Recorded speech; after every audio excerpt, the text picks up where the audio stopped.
The large screen on the wall of Earth Defense Station Alpha showed something strange. A dot of light that should not be there. Captain Han looked at it and felt cold inside. "Confirm that reading," he said to his team. His voice was calm, but his hands were tight on the edge of the control panel. Lieutenant Kim walked up beside him. She was shorter than Han, but stood just as straight. "Sir, it's real. The object entered our solar system 3 hours ago. It's moving fast, faster than anything we've ever built." Around them, 20 men and women worked at their stations.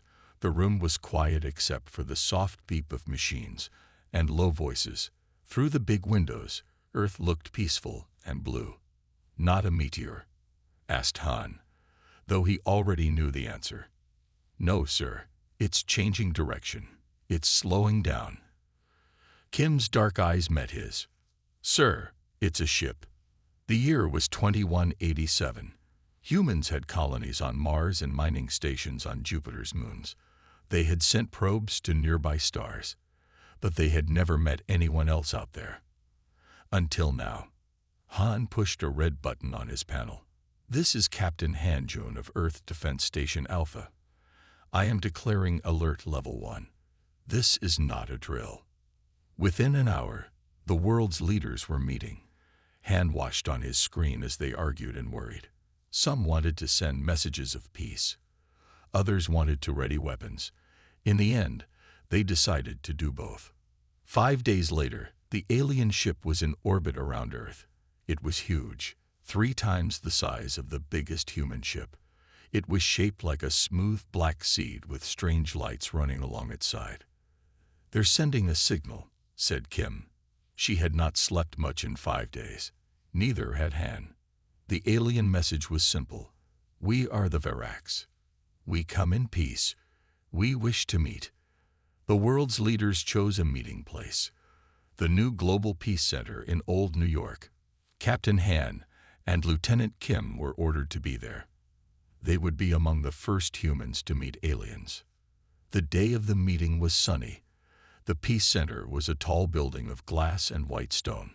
Inside, 200 important people waited in a big room with a high ceiling. Han stood near the front, next to Kim. His new uniform felt stiff. "Are you scared?" Kim asked quietly. "Yes," said Han honestly. "Aren't you?" "I'm curious, but also worried." Kim looked at her datapad. "The energy readings from their ship are strange. Their power source is like nothing we've seen." Before Han could answer, the doors opened. Everyone became quiet. 6 tall figures walked in. The Verax were 2 meters tall. Their skin was pale blue. They had 4 arms and walked on 2 legs. Their heads had no hair, and their eyes were large and dark. They wore simple clothes that seemed to shift color in the light. The lead Verax spoke perfect English. "I am Delegate Mev of the Verax Collective. We greet Earth with open arms and friendly hearts." For 3 months, things seemed good. The Verax shared some of their technology. They talked about trade. They invited humans to visit their ship. Han went twice. Each time, he felt something was wrong. Certain areas were off limits. Questions about Verax history got vague answers. Kim spent all her time studying data from the alien ship. "There are huge power surges at night," she told Han. "They're hiding something." She was right. Exactly 3 months after first contact, all communication screens on Earth showed the same thing. Delegate Med's face. "People of Earth," the alien said, "you have a beautiful world with many resources. The Verax Collective needs these resources. You have 24 hours to agree to our terms of surrender. If you resist, we will take what we need by force." Han rushed to his station as alarms sounded across the planet.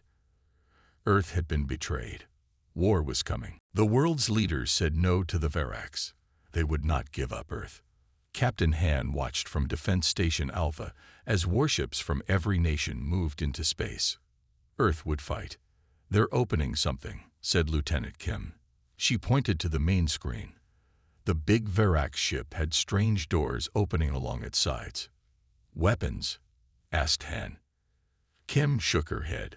No, something else. They're dropping containers, hundreds of them. The small black pods fell toward Earth. They moved fast, too fast for Earth's defenses to stop many. They broke through the atmosphere and landed in cities all over the world. Seoul is hit, said a voice on the radio. New York, London, Beijing, Moscow too. Han tried to call his family in Seoul, but no one answered. He looked at Kim. Her face was white with fear. Sir, she said, look at this. The screen showed a street in Seoul. The pod had cracked open. Something was coming out. It was not a robot or a bomb. It was alive. The thing was twice as tall as a man, with legs thick as tree trunks. Its skin was black and hard like armor. It had a long head with no eyes, but many sharp teeth. Its arms ended in claws that looked like knives. What is that? Whispered Han. Before anyone could answer, the beast jumped at the camera. The screen went dark. More reports came in from all over Earth. The beasts. People were calling them rippers. Were attacking everyone they saw. Regular guns did little to hurt them. When they were wounded, they healed fast. Dr. Park Jin was working late in her lab in Seoul when the attack started. She heard screams from the street. Then the building shook. Everyone to the back exit, she told her team. Now, they ran through the halls of the research building. Behind them, they heard crashing sounds, glass breaking, metal tearing. Then a strange high sound, like a scream but not human. Dr. Park led her 5 team members to the parking area. Get in the truck, she said. As they drove away, she saw one of the beasts in her mirror. It was eating someone. She gripped the wheel harder and drove faster. In space, Captain Han and his crew watched in horror. The Rippers were in every major city now. We need to help, said Han. The station is not a warship, Kim reminded him. No, but we can still fight. Han turned to his crew. I'm going down there. Who's with me? All of them raised their hands. They took 2 small ships down to Earth, landing outside Seoul. The city was burning. They could hear gunfire and explosions. They met Colonel Lee at a military checkpoint. He looked tired, with dirt and blood on his uniform. These things, said Lee, they're like nothing we've ever seen. Bullets just make them mad. We need bigger guns. They tried everything. Tanks, missiles, even experimental weapons. The beasts were hurt by the biggest attacks, but there were so many of them. And they seemed to learn from each attack. The second time they faced missiles, they moved faster, dodged better. Dr. Park made it to a safe zone under the city with her team. The military had set up a base in old subway tunnels. Thousands of people were hiding there. Dr. Park, said a soldier, Colonel Lee wants to see you. He says you might be able to help. She found Lee with Captain Han and Lieutenant Kim. They were looking at maps and reports. The whole world is under attack, said Lee. Millions are dead. We need a new plan. Dr. Park thought for a moment. I need to study one of these beasts. If we can learn how they work, maybe we can find a weakness. That's very dangerous, said Han. Dr. Park looked him in the eye. We're all going to die anyway if we don't try something new. As they talked, the radio brought more bad news. The beasts were everywhere now. Governments were falling. The Varaks watched from their ships, waiting for Earth to give up. But they had made one big mistake. They thought their beasts would scare humans into surrender. Instead, they had made humans desperate. And desperate humans were about to become very, very creative. Dr. Park didn't sleep for 2 days. She worked with her team in the underground lab they had set up in Busan. The old subway tunnels had been turned into a research center. It wasn't perfect, but it was safe from the Rippers, at least for now. How do we catch one? Asked Choi, her assistant. The military has tried everything. Dr. Park looked at her notes. The beasts need to eat. We set a trap. Colonel Lee didn't like the plan but had no better ideas. He gave Dr. Park a small team of soldiers. Captain Han also joined them. They took a truck to the edge of the city, where rippers had been seen hunting. "This is a bad idea," said Han as they put out the bait, meat from a food storage. "All our ideas are bad now," said Dr. Park. "We just need one that works." They didn't wait long. A ripper came, moving fast on its thick legs. It was alone. The team hid in buildings around the street. When the beast reached the meat, they hit it with everything: electricity, gas, and nets. The ripper fought hard. 2 soldiers died. But in the end, they had it. Weak but alive, the beast was loaded into a special container and taken back to the lab. Dr. Park worked carefully. The ripper was kept behind thick glass. It was chained down but still dangerous. She took samples of its skin, blood, and tissues. "Look at this," she said to her team after a day of tests. She pointed to a screen showing the beast's brain. "There's something inside it. Not natural. Something put there." The thing in the ripper's brain was small and metal, a kind of machine. "It's receiving signals," said Dr. Park. "The beasts aren't acting alone. They're being controlled." In space, Lieutenant Kim led a small team on a dangerous mission. Using the last 2 fighter ships from Defense Station Alpha, they attacked a small Verax supply ship. The fight was hard, but they won. They took the alien ship and everything in it. "There's so much we can learn from this," said Kim as they looked at the strange technology inside the Verax ship. They found weapons, tools, and data systems. Most important was a small device that seemed to be talking to the rippers on Earth. Captain Han brought this news to Dr. Park. "Kim thinks this controls the beasts. Can you use it?" Dr. Park studied the device. "Maybe, but we need more information." Colonel Lee had a plan for that. "We found a Verax ground base. They landed a small ship outside the old airport. They're directing the rippers from there. We need to get inside." Kim volunteered to lead the mission. She took 5 soldiers, all trained in quiet fighting. They moved at night, staying away from areas where rippers hunted. The Verax base was guarded by 3 beasts. Kim's team waited for the right moment, then used a new weapon they had made: sound guns that hurt the rippers' sensitive hearing. The beasts ran away, confused and in pain. Inside the base, they found 5 Verax. The aliens were as dangerous as their beasts. 1 soldier died before all the Verax were killed. Kim worked fast, downloading data from their computers before more aliens could come. Back at the lab, Dr. Park looked at the data Kim had stolen. Her eyes got wide. "This is it," she said. "This is what we needed." The data showed how the Verax controlled the rippers. It also showed something else, something that made Dr. Park smile for the first time in weeks. "The Verax are sick," she told Han, Kim, and Lee. "They're wearing special suits inside their ships. Our air, our bacteria, our viruses. They're all dangerous to the Verax." Han looked confused. "How does that help us? We can't get to them in their ships." Dr. Park looked at the ripper behind the glass. "We don't need to. They've already given us a way in." "The beasts," said Kim, understanding first. "The rippers go back to the Verax ships sometimes to get new orders, to be fixed when they're hurt." "Yes," said Dr. Park. "The Verax sent these monsters to kill us, but they just gave us the perfect way to kill them." 3 months had passed since the Verax attack began. Half the world was in ruins. Billions were dead. The rest lived underground or in hidden places, but humans were not giving up. In Seoul's old science district, deep under the ground, a meeting was happening. 20 of Earth's best scientists sat around a table. Dr. Park stood at the front of the room. "We know the Verax cannot breathe our air," she said. "Our bacteria and viruses make them sick. This is why they stay in their ships or wear special suits." The room was quiet. Everyone knew what was coming next. "I think we can use this," said Dr. Park.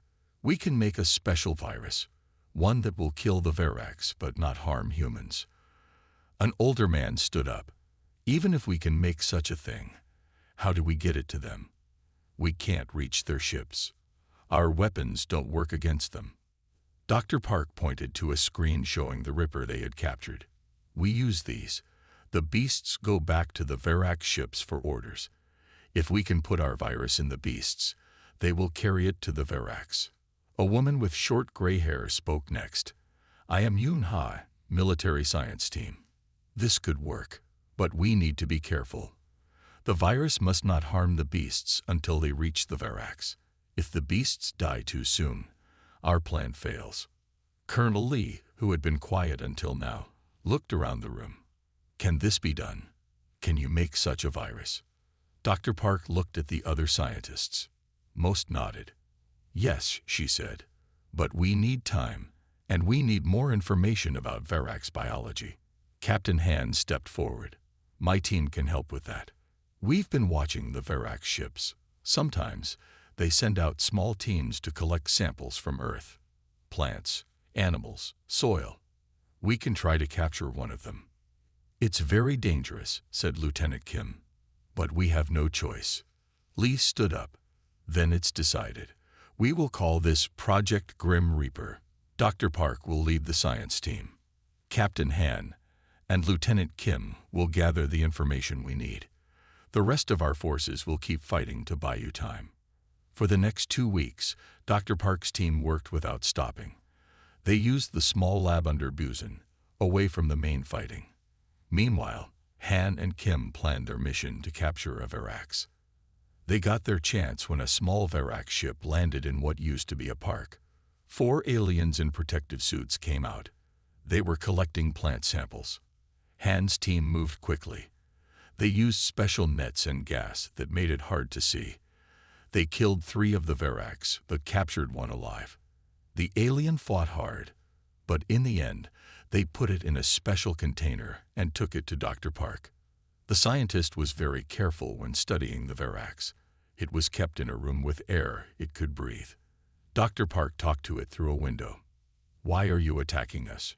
She asked. The Verax looked at her with its big dark eyes. Your world has what we need. You are weak. It is the way of the universe. We are not as weak as you think, said Dr. Park. The alien just stared at her. Your weapons cannot hurt us. Our beasts will kill you all soon. Dr. Park didn't argue. She just took the samples she needed and left. The Verax didn't know it, but it had just given humans everything they needed to destroy its kind. Back in the main lab, Yoon Ha was working with a man named Choi Jae, who knew about animal diseases. The virus is starting to work, said Yoon. It stays quiet in the beast's body, but activates when it meets Verax biology. Dr. Park looked at their work. Good, but we need to test it. And we need a way to get it into many rivers, not just one. Colonel Lee walked in with news. The Verax are planning something big. They're bringing more ships. We don't have much time. Dr. Park looked at her team. Then we work faster. Project Grim Reaper must be ready when they come. Dr. Park hadn't slept in 3 days. Her eyes were red. Her hands shook a little as she looked through the microscope. But she didn't stop working. None of them did. The virus is changing, she said to Yoon Ha. It's not stable yet. Yoon nodded. She looked just as tired. We need to fix it before we can use it. If it changes too much, it might hurt humans too. In the next room, Choi Jae was studying the captured Ripper. He had been a doctor for animals before the war. Now he was trying to understand alien beasts. The Rippers have special blood, he told Dr. Park when she came to check his work. It's different from ours or the Verax. The virus needs to hide in this blood until it reaches the aliens. It was hard work. They failed many times. The virus would die, or it would hurt the Ripper too soon. But they kept trying. Captain Han and Lieutenant Kim were not in the lab. They were leading small attacks against the Verax. Not to win. That was impossible now. But to learn more about them.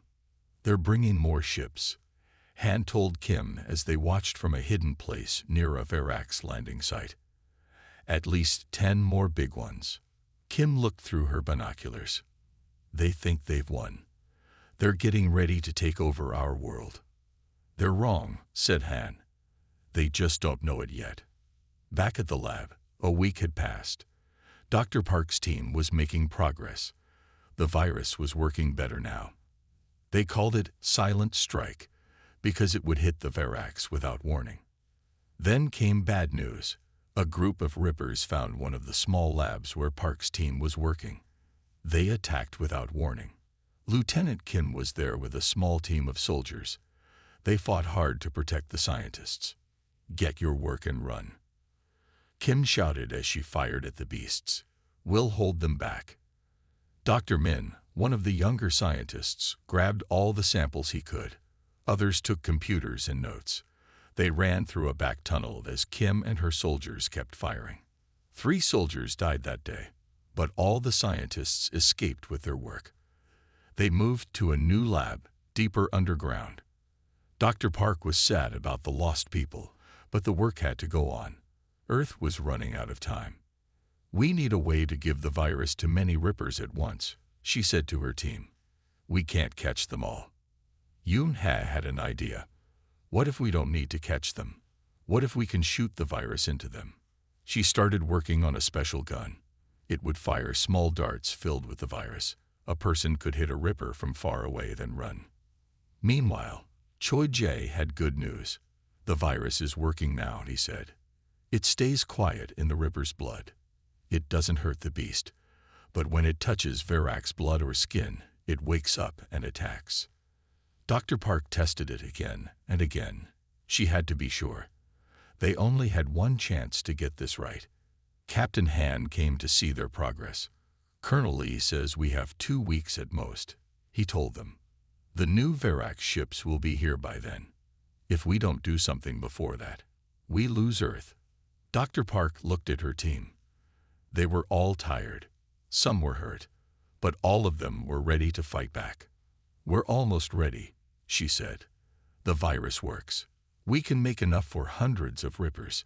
Yoon's dart guns will be done in 3 days. What are our chances? Asked Han. Dr. Park thought for a moment. If the virus reaches the Verax ships, they have no defense against it. It will kill them all. Our chances depend on getting it there. Han nodded. Then we'll get it there. We'll make a plan to infect as many Rippers as possible. That night, as most of the team slept, Dr. Park worked on one more thing.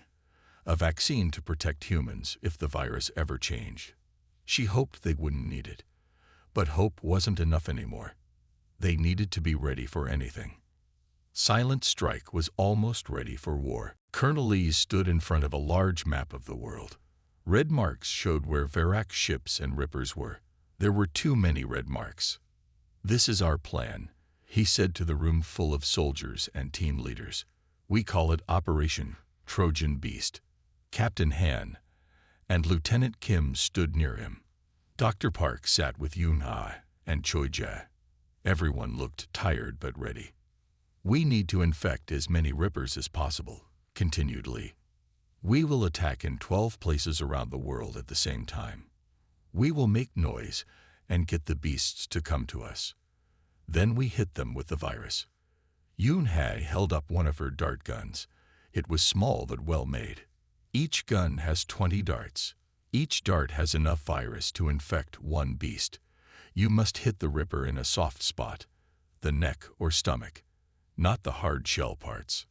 What about the Verax? Asked a soldier. Won't they see what we're doing? They might, said Dr. Park, but they can't see the virus. And by the time they know something is wrong, it will be too late. Colonel Lee pointed to different spots on the map. Teams will go here, here, and here. Captain Han will lead the Seoul team. Lieutenant Kim will take Busan.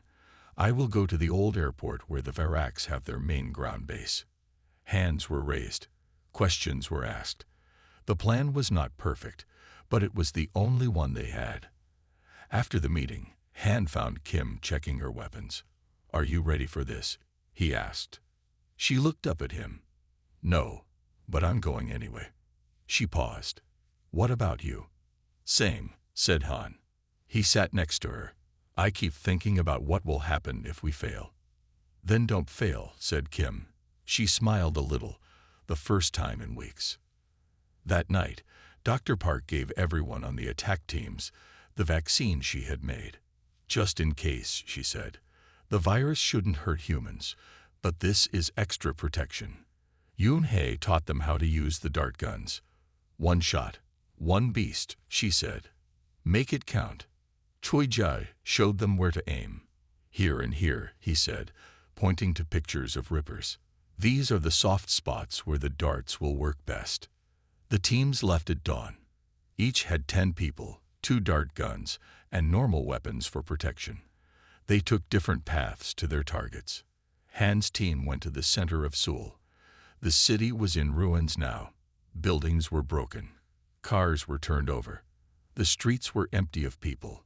Make noise, Han told his team. Get their attention. They set off alarms and played loud sounds from speakers. They fired guns into the air. Then they waited. The rippers came fast. 5, then 10, then more. The beasts ran toward the sounds, looking for food. Wait, said Han as his team got ready. Let them get closer.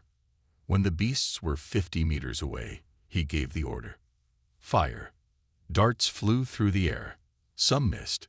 Most hit. The rippers felt the small hits but didn't stop. They kept coming. Fall back, shouted Han. His team ran to the next position. They fired again. More beasts were hit. The same thing was happening in 11 other places around the world. Teams were drawing out the rippers, hitting them with virus darts, then running away. Many brave people died that day. The beasts caught some teams. Others ran out of darts before they could get away. Kim's team in Busan lost 3 people, but they hit 15 rippers with darts. Lee's team at the airport faced the most danger. The Varaks were there, watching. Lee had to be careful not to let them see what was happening. His team pretended to just be attacking normally, but they were really aiming darts at the beasts. By the end of the day, over 200 rippers had been hit with the virus. The beasts didn't seem sick. They still hunted. They still killed. But now they carried something inside them. Something that would soon reach the Varaks. As night fell, the teams that survived went back to their hidden bases. Now came the hard part, waiting to see if their plan would work. Han found Kim as she returned with her team. We did it, he said. Now we just have to hope it's enough. Kim nodded, and hoped the Varaks don't figure it out too soon. 1 day passed, then 2, then a week. Nothing happened. Dr. Park checked her work again and again.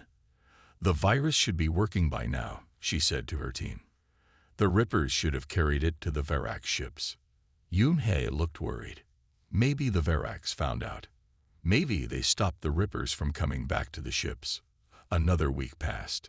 People began to lose hope. The attacks from the rippers kept coming. The Varak ships still hung in the sky, dark and threatening. We need to try again, said Colonel Lee. Maybe we didn't infect enough beasts.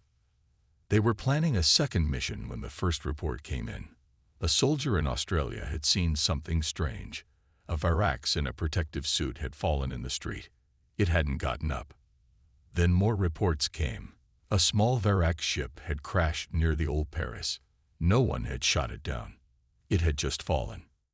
Captain Han was with Lieutenant Kim when they heard the news. It's working, he said. The virus reached them. Kim looked at the sky.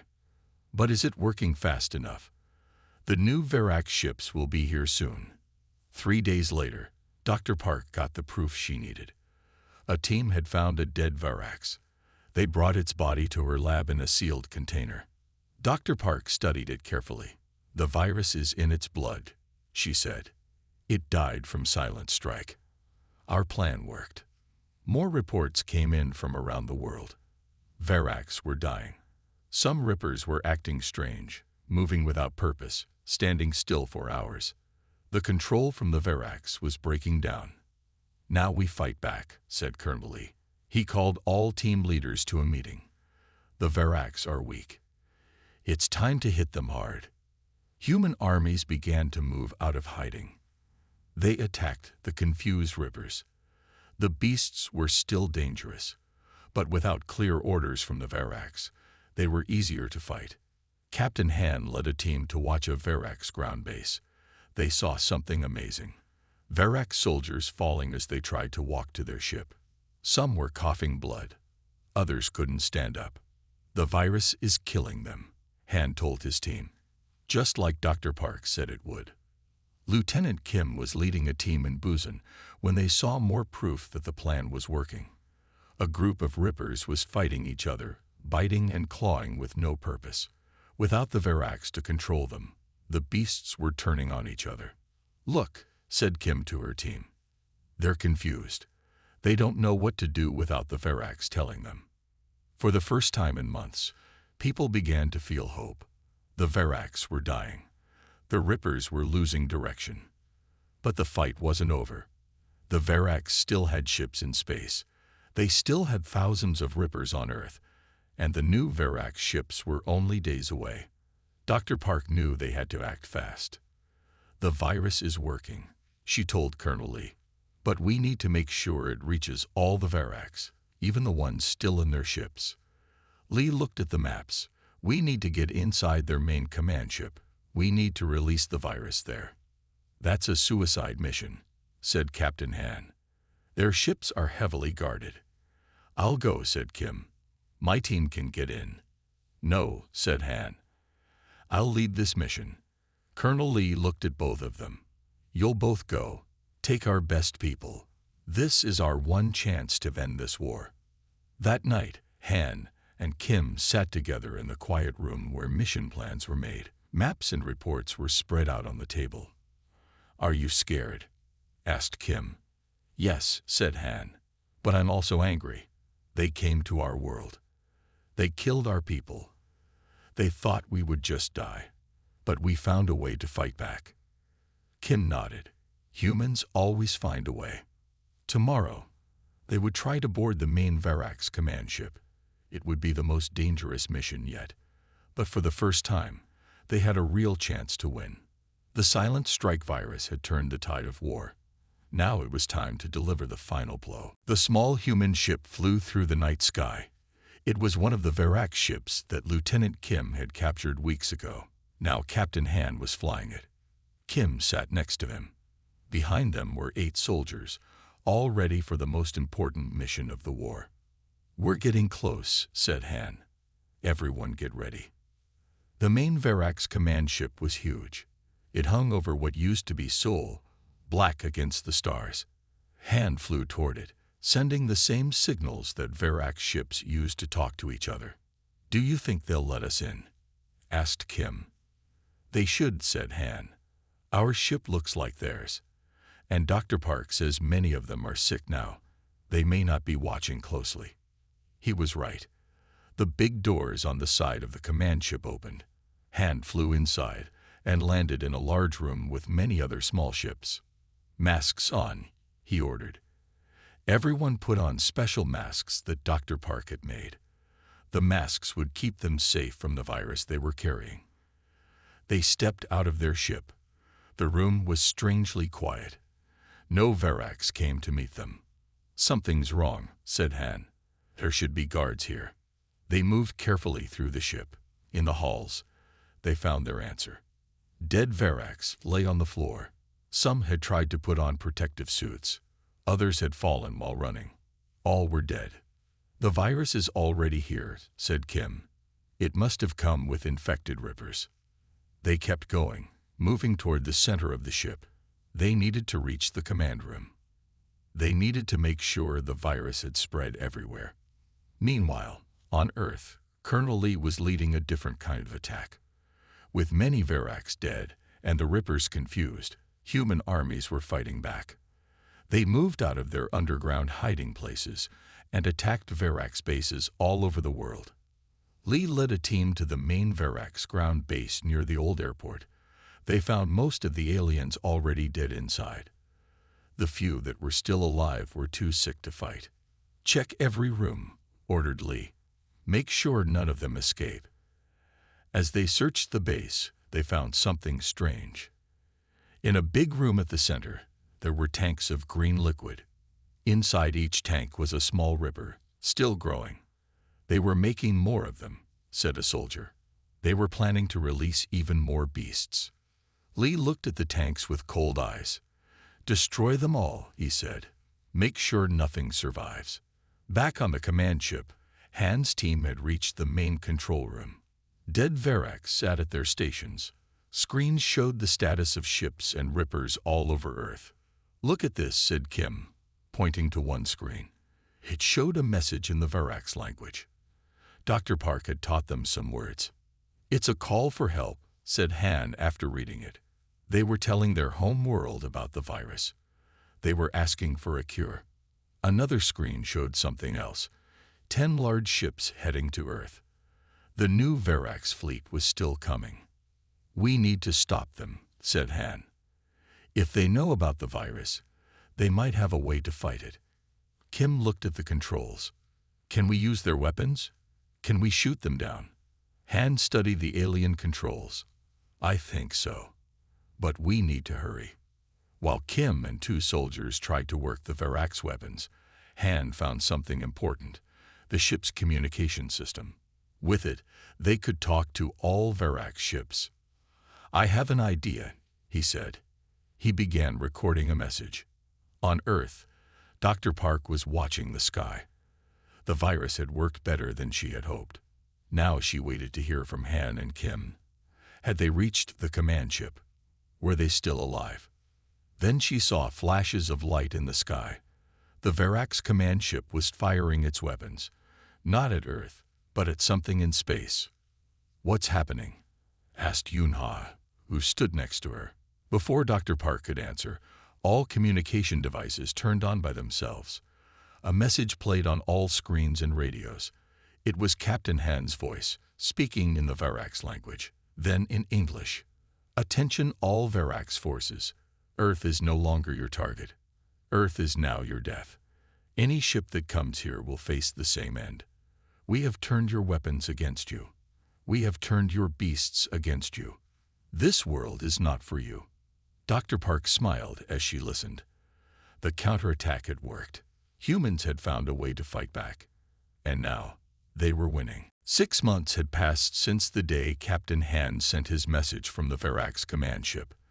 The world was different now. Still broken, still healing, but free. Han stood on a hill overlooking Seoul. The city was being rebuilt. People worked in the streets below. Some buildings were being fixed. Others were being torn down to make new ones. Lieutenant Kim, now his wife, stood beside him. It's getting better, she said. Slowly. Han nodded. I didn't think we would ever see this. I thought we were going to lose. The 10 Verax ships that had been coming to Earth never arrived. Han had used the command ship's weapons to destroy 3 of them. The others turned around and fled when they understood what had happened to their first fleet. The remaining Rippers on Earth had died within weeks after the Verax were gone, without orders from their masters. The beasts became confused. Some killed each other, others just stopped moving and died where they stood. Colonel Lee had formed a new global defense force. Soldiers from all countries joined. They trained together and learned to use the Verax weapons that had been left behind. Earth would be ready if the aliens ever came back. Dr. Park led a new research group. Scientists from around the world worked with her to study the Verax technology. They learned many things that helped rebuild Earth faster and better than before. Dr. Park wants us to visit her new lab next week, said Kim. She says she has something to show us. Han smiled. I hope it's not another virus. They walked down the hill to a small building that was once part of a school. Now it was the office of the Seoul Rebuilding Project. Han worked there, helping plan the new city. Inside, maps covered the walls. People moved about, talking and working. In the center of the main room stood a model of how Seoul would look when finished. Captain Han called a young man. The team found something in the old river area. They think it might be a Verax device. Han nodded. Tell them not to touch it. I'll send Dr. Park's team to check it. Even after months of cleaning up, they still found Verax things buried in the ruins. Most were not dangerous, but they had to be careful. That evening, Han and Kim went to a special ceremony. It was the opening of the Seoul Memorial. A large stone wall had been built in what used to be the city center. On it were the names of those who died fighting the Verax. Colonel Lee gave a speech. He looked older now, with more gray in his hair, but his voice was still strong. "We lost so much," he said to the crowd. "Our cities, our families. But we never lost hope. We never gave up. The Verax thought we were weak. They thought their beasts would scare us. But they didn't understand humans. When we are most afraid, we are most dangerous." After the ceremony, Han, Kim, Lee, and Dr. Park walked together through the new park that surrounded the memorial. "I heard from the space team today," said Dr. Park. "They finished fixing the Verax command ship. They're calling it Earth Ship 1 now. They want to use it to explore." "Explore where?" asked Han. "Other stars," said Dr. Park. "They want you to be the captain." Han looked surprised. "Me? I don't know anything about flying to other stars." "You're the only one who's flown a Verax ship," said Lee. "And people trust you." Han looked at Kim. She smiled. "I'll go if you go," she said. As they talked, the sun was setting. The first stars appeared in the sky. Han looked up at them. Once they had seemed so far away. Now they were just places to visit. "Maybe we will go," he said, "but not to find new worlds to take, just to learn, to be ready." Dr. Park nodded. "That's what makes us different from the Verax. They came to take. We'll go to learn." The four friends walked on as night fell over Seoul. Above them, the stars grew brighter. Among them, somewhere, the Verax were hiding. Maybe they would come back one day. Maybe others like them would come. But Earth would be ready. And next time, the humans wouldn't wait for the attack. Next time, they would strike first.